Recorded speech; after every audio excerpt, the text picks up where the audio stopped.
pourrait s'asseoir et glorifier l'Éternel.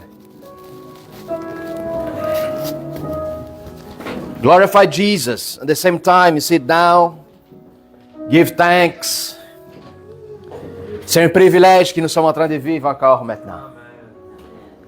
C'est encore un privilège. Mais pasteur, ça va être un privilège toujours. Ça dépend de la pays que tu vas. Il y a certains pays qui ont coupé complètement cette opportunité de pouvoir se rassembler et adorer l'Éternel.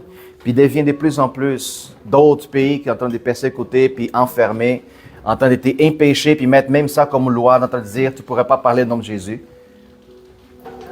Tu ne pourras pas parler si les gens font des choses croches. Même si par l'amour, tu essaies de corriger quelqu'un. Ça ne serait pas possible.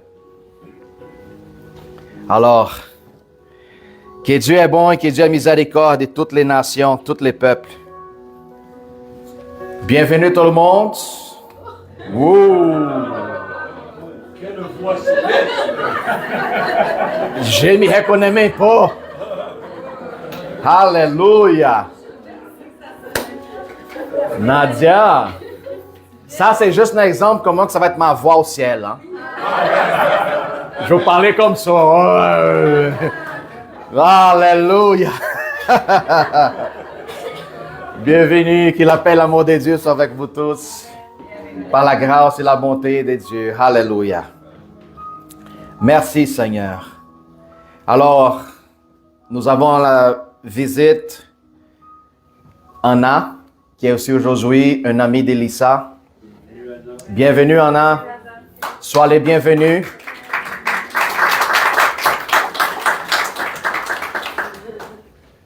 Alléluia. Puis aussi, la fille de notre frère Daz. Merci Brigitte pour rappeler son nom. Daz. Hein? Bienvenue. Daz, tu compliquais notre vie en train d'appeler nom. On oublie. Yeshi. Yeshi. Yes. Sois bienvenue, hein? Gloire à Dieu. Quelque chose qui m'a touché tellement à propos de le nom de la fille de Daz, Yeshi, c'est c'est le résumé d'un nom. Puis il parlait, c'est quoi, qu'est-ce que ça va dire? Un nom mésopotamien, et puis ça représente le maire de plusieurs maisons. Amen. Puis Françoise, quand elle a lancé une parole pour toi, qui n'était même pas au courant, dit toutes les nations. Hey, tu vas être long, hein? Alléluia. Alléluia. Amen. C'est formidable ça. On voit que le Seigneur parle à notre cœur et nous montre qu'il est en train de nous préparer devant nous autres. La différence, c'est juste si moi je vais vouloir embarquer ou non. C'est tout. C'est formidable. Dieu a des grandes choses pour chacun de vous autres. Des plans qui vont au-delà de votre plan à vous-même. Des chemins qui vous-même pourrez même pas tracer pour votre propre force et capacité. Mais Dieu dit, marche dans ma volonté, par obéissance, puis je te montrerai le chemin que j'ai tracé pour toi. Hein? La choix nous donne. Alors c'est moi d'embarquer ou non. Gloire à Dieu.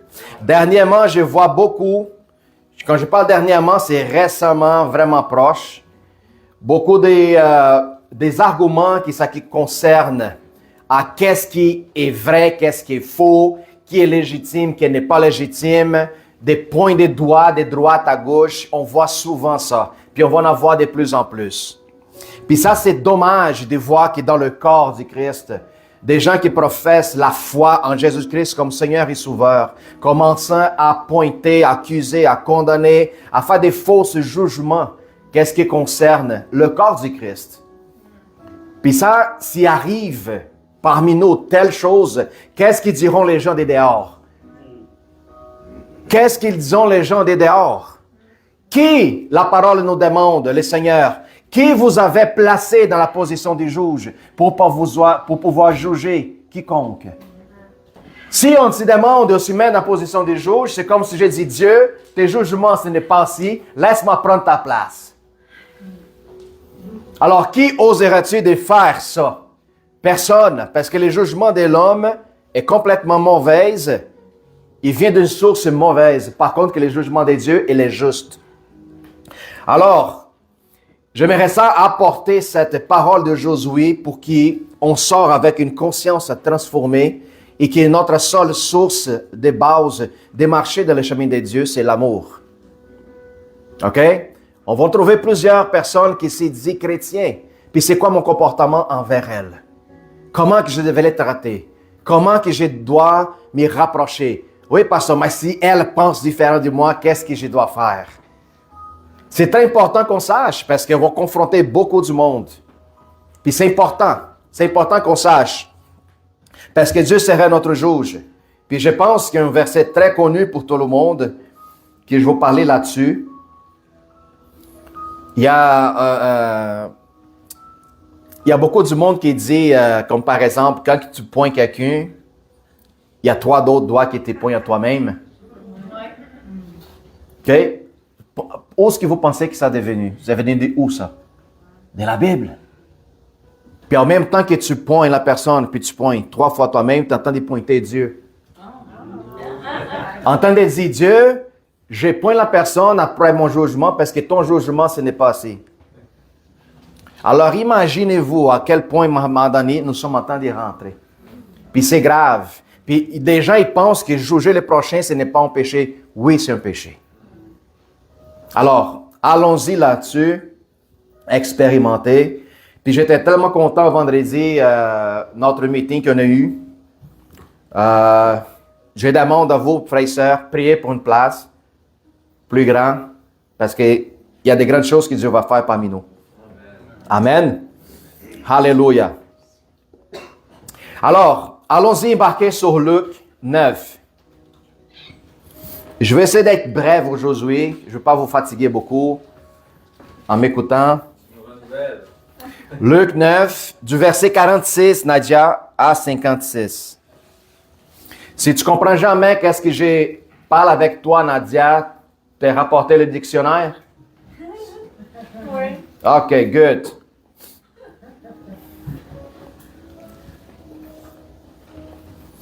Quand on mélange parfois l'espagnol avec le portugais, on dit portugnol. Mais quand on mélange le français avec le portugais, j'ai pas encore figuré. Balthazar, t'es pas encore rendu au dictionnaire, c'est le lexique de Balthazar. Lexique, dis-moi. C'est l'EFM, français modifié. Ben voilà, version marin. Ah, excellent, merci. Gloire à Dieu. Allons-y, Luc 9. Or, une pensée leur vit à l'esprit, savoir lesquels entre eux étaient les plus grands. Ça, c'est les disciples qui discutaient entre les autres. Jésus, voyant la pensée et leur cœur, prit un petit enfant, le plaça près de lui, et leur dit, quiconque reçoit en mon nom, ce petit enfant me reçoit moi-même. Et quiconque me reçoit aussi lui qui m'a envoyé. Car c'est lui qui est le plus petit parmi vous tous. C'est celui-là qui est le plus grand. Jean prit la parole et dit, Maître, nous avons vu un homme qui chasse des démons en ton nom. Et nous l'avons empêché. Parce qu'il ne nous suit pas. Il ne l'empêche pas, lui répondit Jésus, car qui n'est pas contre vous est pour vous. Lorsqu'il est temps où il devait être enlevé du monde rapproché, Jésus prit la résolution de se rendre à Jérusalem. En envoyant devant lui des messagers qui se mirant en route, entrer dans un bourg des Samaritains pour lui préparer un logement. Mais on ne les reçut pas parce qu'il s'y dirigerait sur Jérusalem. Les disciples Jacques et Jean, voyant cela, dirent, Seigneur, veux-tu que nous commandons que le feu descende du ciel et les consume? Jésus s'y tournant envers eux, il les réprimant, disant, « Vous ne savez de quel esprit vous êtes animés. Car le Fils de l'homme est venu, non pour prendre les âmes, perdre des âmes des hommes, mais pour les sauver. » Et ils allaient dans une autre bourg.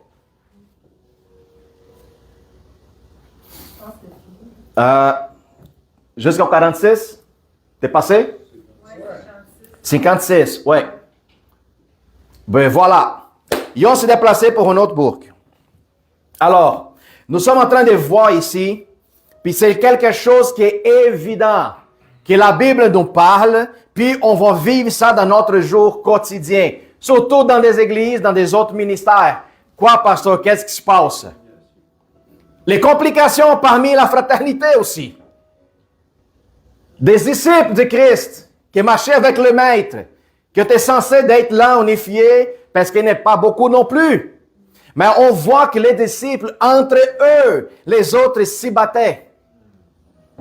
Les autres, ils prenaient des discussions pour prendre avantage l'un de l'autre. Je suis le plus grand, je suis le meilleur. Jean dit, ah, moi c'est lui qui est plus proche de lui. J'accote ma tête à son épaule. Jean même, dans son épître, dit, je suis le disciple aimé. Imaginez-vous la position d'orgueil, parfois qu'à un moment donné, les autres, ils l'avaient dans le temps. Mais il était directement avec le Maître, Jésus lui-même. Puis aujourd'hui, on s'y trouve encore ça dans l'Église.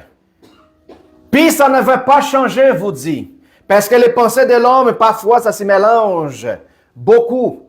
Parce que parfois, on cherche certains crédits, on cherche parfois des positions, on cherche peut-être l'attention, être vu pour tout le monde. Oh, mais si au moins tu me donnes l'opportunité plus grande est déjà reçue de devenir un enfant de Dieu. Puis tu n'es pas encore s'y rendu compte. Quand nous sommes en train de chasser après des positions, c'est parce que c'est encore la chair qui est vivante. La chair, il cherche de l'attention. Elle cherche de son propre intérêt. Puis on voit que les disciples étaient pareils, n'est pas différentes. Les autres n'étaient pas meilleurs de ce qu'on voit aujourd'hui dans l'Église. Mais une chose, les autres étaient quelque chose en commun et en accord. Suis Jésus. En affirmant qu'il était le Fils de Dieu. Alors, c'est cette pensée aujourd'hui qui peut-être parfois dans le ministère puis dans la communauté chrétienne, il en manque. Puis on voit encore beaucoup quoi, pasteur? Beaucoup de calomnies. Calomnies, diffamation. Puis quand le monde observe l'Église tel que cet corps qui était censé un modèle dans le monde, les gens commencent à voir beaucoup de défauts de droite à gauche. Parce qu'il y a des chrétiens qui perdent beaucoup plus de temps en train de critiquer puis mettre à tort des frères que soit chercher sa propre sanctification et élever le Dieu Jésus-Christ en lui-même. Puis c'est pour ça qu'on perd du temps en des discussions vaines, au lieu d'accomplir la volonté du Père. Ça, c'est une distraction que l'ennemi met parmi les gens. C'est une sémence de destruction, une sémence de division. Puis si nous ne sommes pas à la hauteur de voir puis comprendre qu'est-ce qui se passe, on tombe dans le même piège.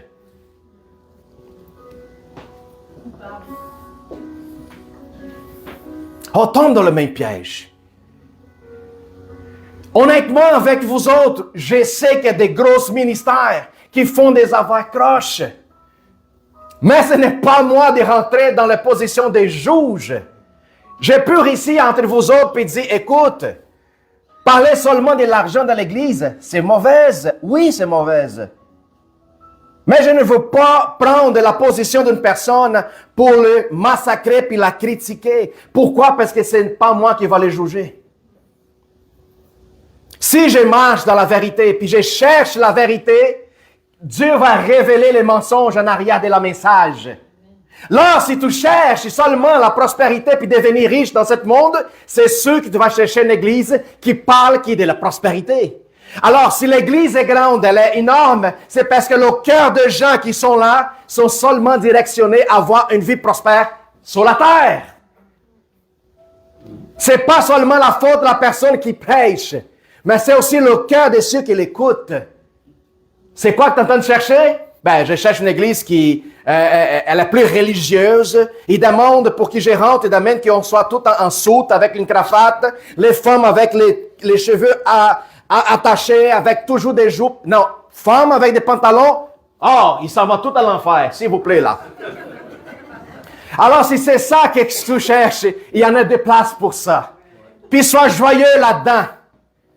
Mais arrêtez de pointer et de dire, à cause que tu ne mets pas des jupes, tu vas à l'enfer.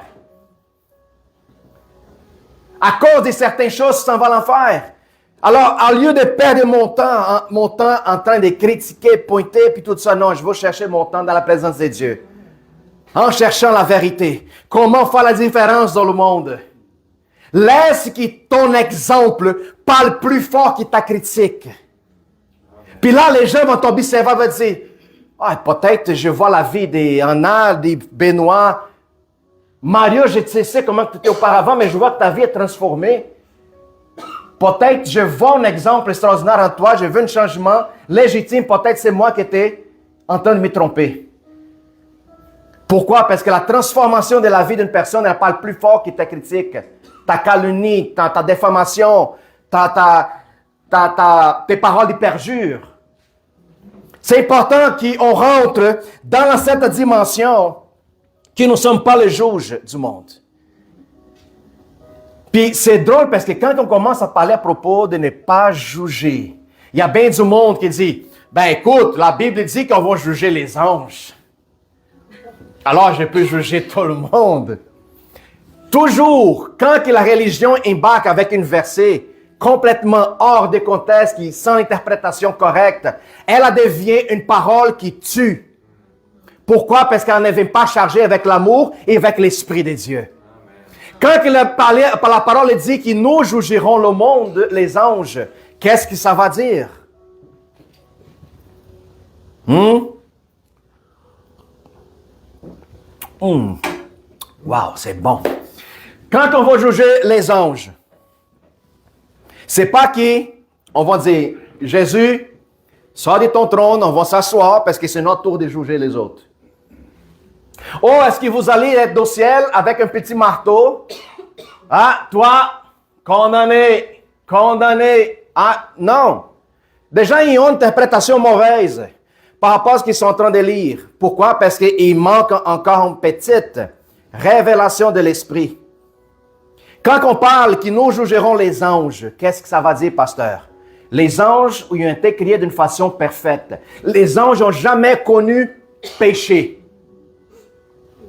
Par contre, nous avons connu la misère du monde. Nous avons passé de la difficulté. Nous avons passé pour des moments de perte, des gens qui nous aimons. Nous avons passé pour la souffrance. Nous avons passé par des épreuves. Par contre, les anges n'ont jamais expérimenté ça. Alors, quand il va arriver le jour de jugement, le Seigneur va mettre les chrétiens qui ont tous souffert, qui ont passé de la misère dans le monde. Il dit, regarde les autres. Les autres ont souffert, ils ont résisté, ils étaient persécutés, ils ont même donné leur vie à cause de mon nom. Parce qu'ils ont connu la difficulté puis ont décidé d'y résister. Par contre, vous autres, qui étaient ni parfaits, vous avez décidé d'abandonner votre position. Alors, ma témoignage et puis ma jugement par rapport aux anges, ça va dire, j'ai souffert, j'ai eu la peine, j'ai la difficulté, mais j'étais quand même résisté jusqu'à la fin. Alors, les anges n'auront pas d'excuses pour donner par rapport à ce qui était passé, mon frère et soeur. Alors, ça, c'est notre jugement par rapport aux anges et par rapport au monde extérieur. C'est que ta vie devient un modèle, ta vie devient un exemple.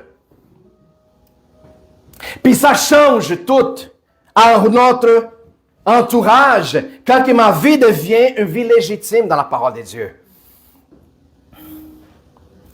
Regarde qu'est-ce qu'il dit Tite 3, 2 à 3. Chapitre 3, versets 2 et 3. Thank you, Jesus. Pourrez-vous regarder votre frère à côté? Il dit, pensez 2 fois avant de parler. Oui, regardez ton frère et soeur.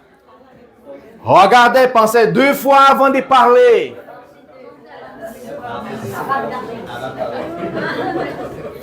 Hein? C'est important. Réfléchir puis mesurer la parole qu'on parle, qui sort de notre bouche. Tite 3, il dit, ne médire. Oh, l'autre nom pour médire, c'est aussi calomnie. Ne calomnie des personnes, d'être pacifique, modéré, plein de douceur envers tous les hommes. Est-ce qu'il donne des catégories spécifiques? Qu'il soit chrétien, qu'il ne soit pas chrétien. Il faut que tu sois de la même façon avec tous les hommes. C'est la représentation de ton état spirituel, de ton modèle qui est Jésus-Christ. Car nous aussi, nous étions autrefois insensés. Nous étions calomniateurs, nous étions diffamateurs, nous étions complètement croches. Insensés, désobéissants, égarés, asservis à toute espèce de convoitise et de volupté. Vivant dans la méchanceté, dans l'envie digne d'être haïs et nourrissant les uns les autres. Ça, c'était nous autres auparavant, avant de venir à Jésus-Christ. Alors, comment que moi, en sachant que moi, je n'étais pas digne, mais par sa grâce abondante et son amour, j'ai reçu cet amour, comment que je ne veux pas penser qu'un autre frère, qui entendait agir d'une manière croche, je n'attendrai pas que lui devienne à la lumière de la parole, s'y répondre et vient au Seigneur.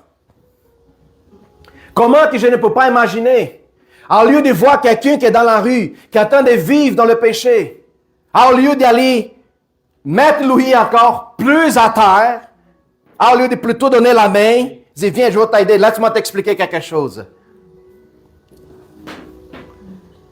Laisse-moi t'expliquer. Laisse-moi peut-être te montrer une autre voie que tu ne connais pas encore. La plupart du monde qui vivent dans la difficulté, qui sont dans la dépendance, dans la drogue, toutes sortes de mauvaises choses contre eux-mêmes, c'est parce qu'ils ne connaissent pas leur identité. Ils ne savent pas qui ils sont.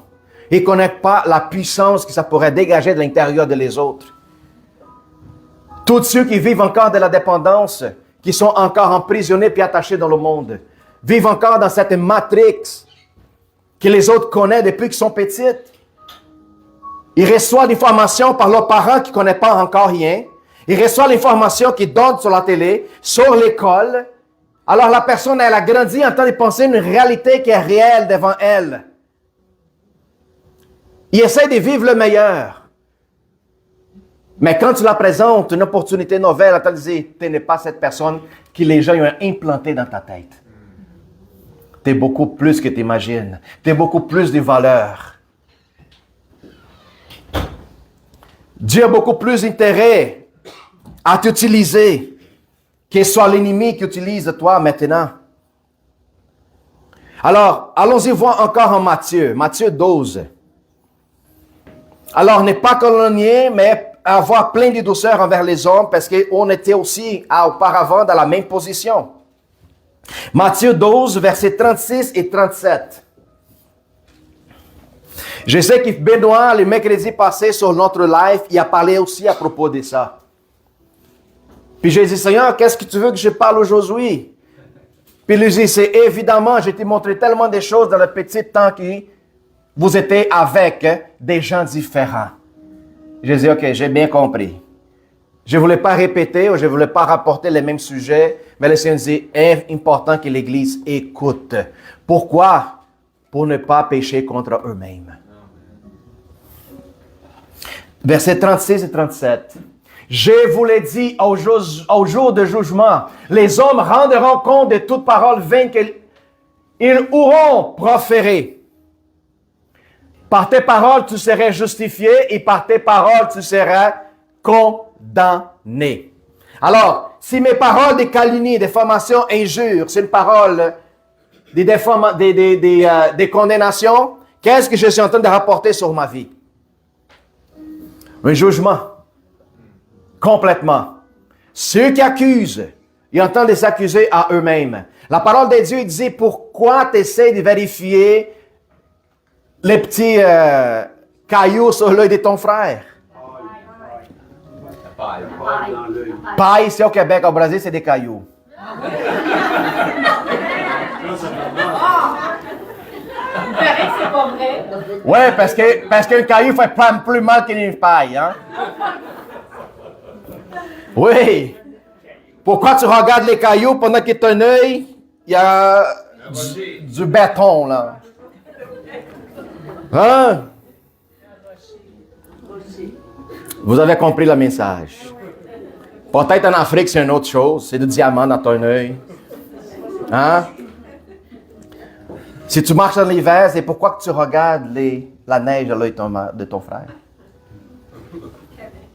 Au Québec. Hein? Alors, il parle à propos de que quand on vient pour accuser quelqu'un qui n'est pas capable de voir clairement, c'est toi qui vois encore pire que lui. Avoir la vue offusquée. Complètement. C'est ça qu'ils ont essayé de faire avec Jésus. Pardon? Embrouillé. Parce qu'offusqué, c'est comme si tu attaques quelqu'un, mais embrouillé. Offusqué, c'est attaqué? Ouais. Oh, bon.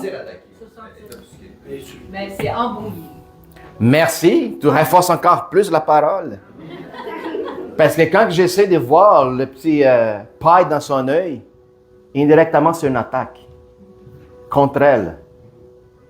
Alors, tu reçois cette attaque en retour sur ta vie à toi-même.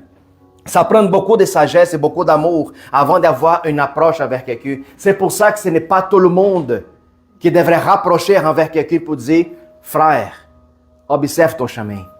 Analyse toi-même si qu'est-ce que tu es en train de faire est correct devant les yeux de Dieu. Il y a une façon de rappeler, une façon de rapprocher, une façon de douceur, de directionner une parole où ce qui va plutôt attirer la personne à s'y redresser plutôt qu'il a éloigné complètement. C'est drôle parce que de tout le ministère de Jésus, les seules personnes qui étaient auprès de lui, c'était la pourriture d'Israël. Hein? Tous ceux qui s'y sentaient saints plus que tout le monde, ils ne voulaient rien savoir du maître. Seulement ceux qui étaient brisés, condamnés, mis à part, ou ce qui les plus saints ne voulaient rien savoir des autres. C'est important qu'on commence à réfléchir. Si on commence à voir cet esprit, plutôt des rapproches qui soient des condamnés, on va voir qu'il va y avoir beaucoup plus de monde qui vont ouvrir leur cœur pour Christ, leur cœur pour Dieu. Alléluia. Allons-y voir Proverbe 10, du verset 18 à 19.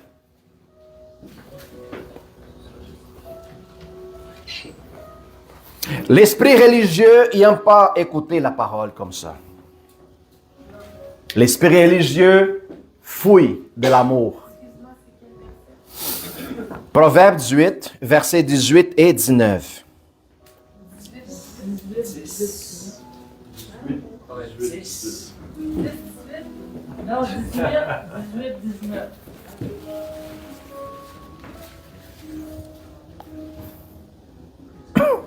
Non, c'est 10, 18, 19. Je pense que Brigitte vous prêchez dans ma place.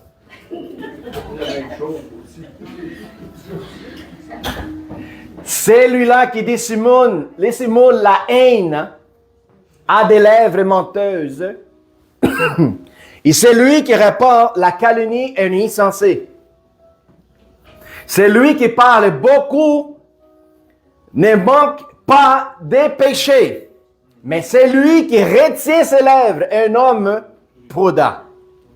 Alors, recommandation de la sagesse pour nous tous. Ceux qui aiment ça, blablabla, il y a beaucoup plus l'opportunité et l'intention de pécher puis de causer des problèmes. Qu'il soit celui qui est sage, retient la parole, il va seulement parler dans le moment convenu. Voilà. Ça nous montre une leçon de comment pouvoir marcher en sagesse. Pasteur, ça va dire que je ne devais pas prêcher, rester avec la bouche fermée? Non. Parle qu'est-ce qui est nécessaire. Parle qu'est-ce que l'Esprit te dit. À part qu'est-ce que l'Esprit te parle, devient de la chair, ne produit aucun fruit. Point final. L'Esprit, quand il parle, produit changement et transformation. L'homme charnel, quand il parle, produit que destruction puis les dégâts. Voilà. Alors, c'est très verset biblique qui nous parle à laquelle position on devait avoir devant des ministères, devant des frères et sœurs qui sont en train de faire quelque chose qui, à la vue de Dieu, peut-être, ce n'est pas correct. Mais il faut comprendre une chose, ce n'est pas tout le monde qui ont achevé à le même niveau de compréhension spirituelle. Il y a certaines personnes qui utilisent les mêmes versets 10 fois, puis la personne n'a encore pas compris. Qu'est-ce que tu vas faire avec elle? Ben, continuez à enseigner. Pourquoi qu'on répète parfois tellement dans les assemblées? On parle souvent dans notre réunion de vendredi. On parle dans notre live des mercredis. Pourquoi? Parce que la répétition, à un moment donné, ça va rentrer, il descend dans ton cœur. Puis quand il achève dans ton cœur, c'est là que l'Esprit fait ouf. Je ne sais pas c'est qui a parlé. Samedi, j'étais dans un breakfast d'hommes, juste des hommes. Puis, il y a un de mes frères qui était là-bas. Lui, il vient de la Turquie. Ex-musulman, il a donné sa vie à Jésus. Puis tout ça, puis il dit, pasteur, c'est intéressant parce que j'ai commencé à lire le livre des Romains. Puis, ça fait comme 3 mois qu'il lit. Ça fait à peu près 30 fois qu'il lit la même chose. C'est maintenant que je suis en train de lire Romains. Chaque verset, je prends note. Je prends mon temps de lire, écrire, puis demander au Seigneur qu'est-ce que ça va dire, verset par verset. Il dit, c'est seulement maintenant que je sens comprendre c'est quoi Romains, le livre des Romains. J'ai dit, wow, c'est formidable. Ça, je le savais déjà, mon frère. Il faut que tu lises au moins une trentaine de fois pour que tu commences à comprendre c'est quoi l'accès spirituel qui est en arrière de chaque parole. Le livre des Romains, c'est comme un portail d'accès qui rentre dans la Bible, qui parle à propos de la transformation de l'homme. Qu'est-ce qui tu étais auparavant et qu'est-ce qui tu es devenu aujourd'hui? Puis quand tu viens à comprendre, tu te dis, « Oh, je sais tout ça, Seigneur. » C'est formidable. Alors, pasteur, combien de temps il faut que je lis la parole de Dieu? Tout le temps. Tout le temps. J'ai dit à ma femme, je vais planifier ça avec elle. Écoute, chérie, le jour que je vais mourir, dans mon cercueil, il fallait downloader l'applicatif Bible Audio.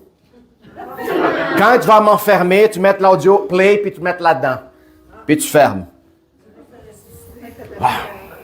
On ne sait jamais. Imagine que je suis là-dedans.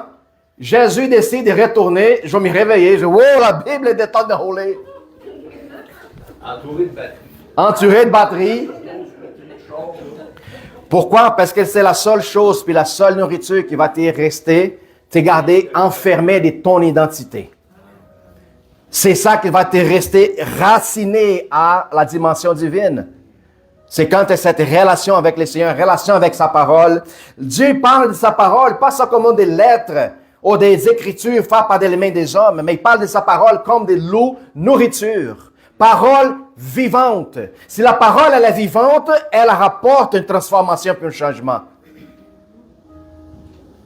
Parce que la parole, elle produit vie. Alors, mes frères et mes sœurs, c'est important de savoir comment je vais m'adresser. Quand que je vois sur YouTube, quand que je vois dans la télé, quand que je vois des choses, est-ce qu'on va en avoir des scandales, pasteur? Oui, on va en avoir. L'important de savoir c'est quoi mon comportement puis ma position. Qui serais-je moi quand que je vais voir des scandales? Qu'est-ce que je vais faire? Hein? Je vais rentrer dans la participation avec tout le monde qui est en train de prendre des pierres et lancer? Hein? Je serai l'insensé qui va participer avec la foule, que la seule chose qu'ils font de la vie, c'est de lancer des pierres. Ou est-ce que je serai cette personne, quand je vais voir les scandales, je vais me mettre des genoux et dire, Seigneur, aie miséricorde. Seigneur, miséricorde. Intercession, position d'un saint. Notre position pour clamer, ce n'est pas imiter ce que la foule fait, mais plutôt se me redresser à mon Dieu, parce que c'est de lui que je vais conquérir la réponse, obtenir la réponse nécessaire. Qu'est-ce que je vais faire dans mon mariage? Qu'est-ce que je vais faire dans ma vie professionnelle? Qu'est-ce que je vais faire? La meilleure réponse à obtenir, c'est quand tu vas rentrer dans la présence, dans ton lieu secret, des mondes, puis Dieu va te révéler des grandes choses. Quand tu penses que tu as l'idée parfaite pour bâtir ton projet, tu te dis, attends une minute, ça c'est parfait, mais laisse-moi poser une question, Seigneur. Tu rentres dans ton lieu secret, puis tu commences à parler, Dieu va dire, ton plan est bon, mon garçon, mais j'ai quelque chose encore mieux pour toi. Puis tu vas voir que ses idées, ses plans, sa volonté est encore plus excellente. De qu'est-ce qu'on planifie en toutes choses. Alors, je devrais être accessible et conscient de ma position. Nous sommes dans un pays qui a une transformation. Il va y avoir des protestes. Il va y avoir plein de choses encore dans cette année de 2024. Il faut que je comprenne de quel bord je suis. De quel côté je serai. Quelle serait ma position devant la crise? C'est important qu'on se pose la question, parce que nous avons notre point de responsabilité envers tout le monde. Surtout, premièrement, devant Dieu, puis après les gens qui nous observent. Parce que si je confie en Dieu, c'est lui mon secours, c'est lui qui peut voir mes besoins. Mais quand la chose va péter, à qui je vais chercher de l'aide? Est-ce que mes actions vont être égales avec ce que j'ai déclaré? Puis les gens qui vont dire, j'ai venu à Jésus-Christ parce que je voyais la vie de Balthazar comme un modèle, puis tout ça.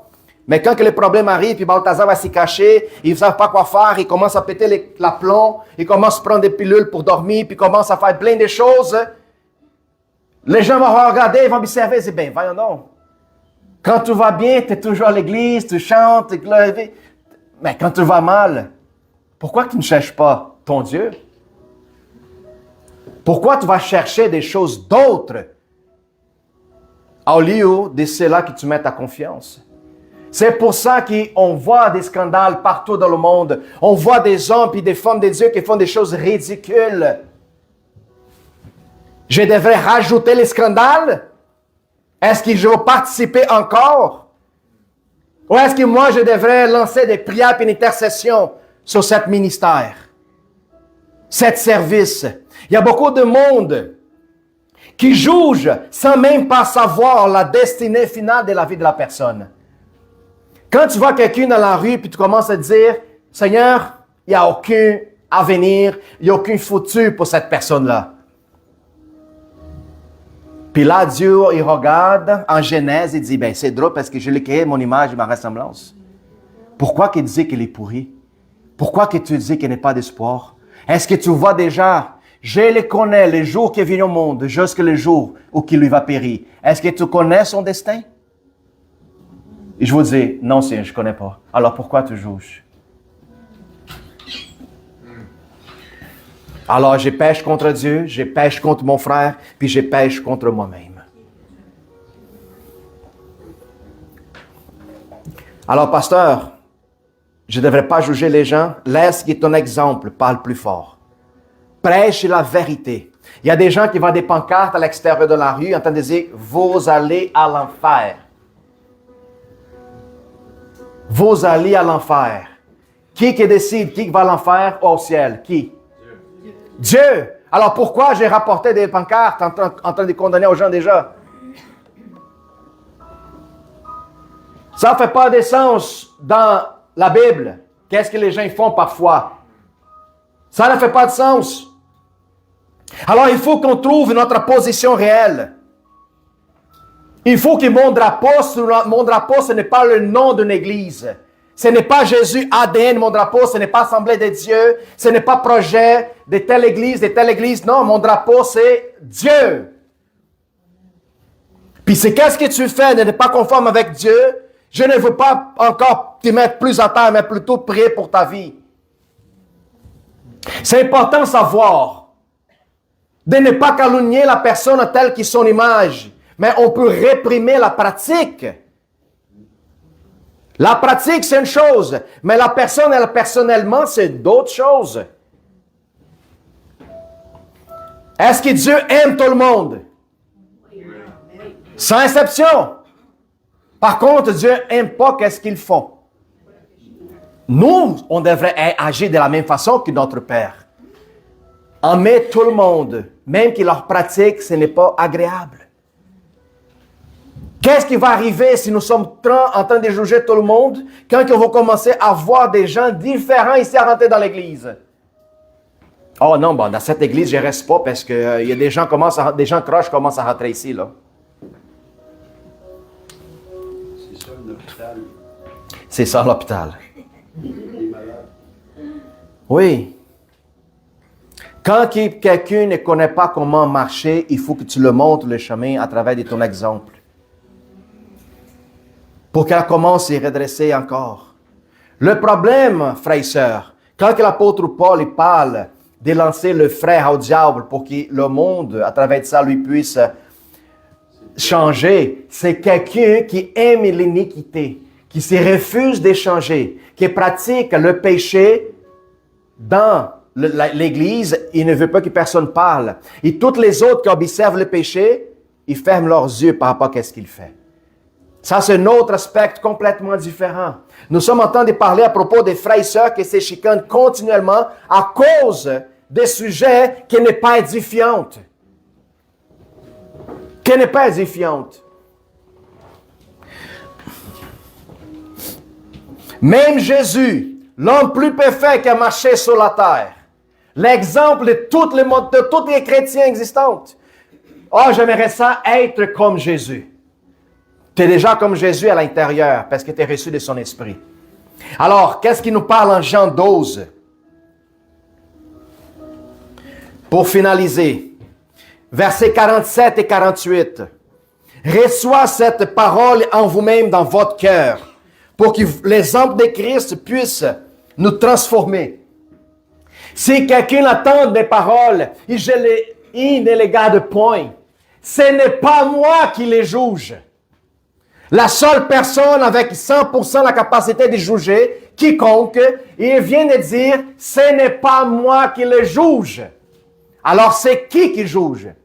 Car je suis venu non pour juger le monde, mais pour le sauver, le monde. Alors c'est qui juge, pasteur?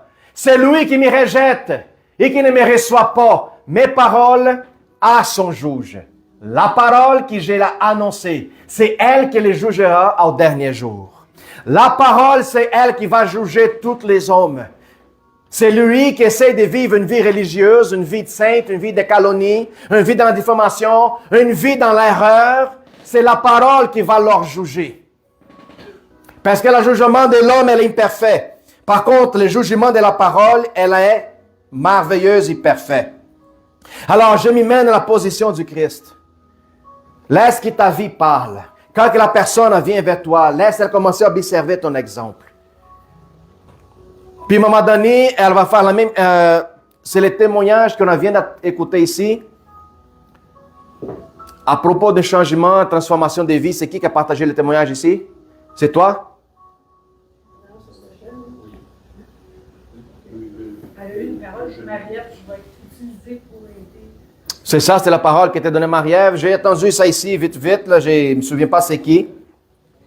Alors c'est ça, les gens vont te chercher beaucoup plus pour l'exemple que tu donnes.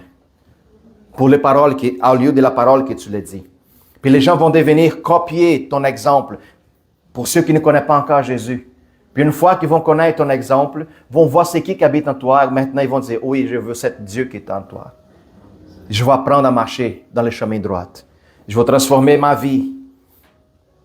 Alors, frères et sœurs, nous avons des trésors. La personne, elle parle de qu'est-ce que le cœur est plein.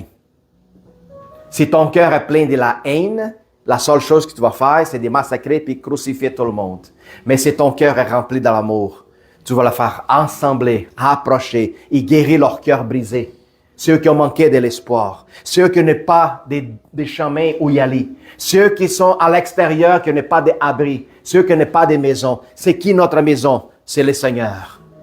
C'est le Seigneur qui nous couvre. C'est le Seigneur qui intervient dans nos besoins. Les gens, ils n'ont pas de secours. Les gens, ils ont des crises, ont des problèmes, qu'est-ce qu'ils vont chercher? Qui? Non, ils ne savaient pas quelle direction prendre. C'est pour ça que la plus grande business aujourd'hui dans la société, c'est quoi? Vendre des médicaments. Autant qu'on pourrait vous laisser remplir des drogues, ça va être tout à fait correct, jusqu'au jour de votre mort. Par contre, le médicament n'est pour pas guérir les blessures de l'âme. Soulage? Je n'ai pas sûr qu'il soulage. Non. Le médicament, ça va seulement réduire ta perception, mais il ne va pas guérir le problème. C'est seulement en rencontrant Jésus, à la libération de ton pardon envers la personne qui est faite du mal, en libérant les gens qui est attachés à toi, en priant pour tes ennemis, c'est ça qui va libérer la personne. Ce n'est pas tout à fait la pilule. Alors, frères et sœurs, laissons que cette parole nous transforme et que cette compréhension renouvelle notre intelligence. Pour qu'on embarque dans une autre dimension plus grande. Passez là des enfants qui font seulement à parler mal, puis faire descendre de condamnation. Non, non, non, on va donner l'exemple plutôt.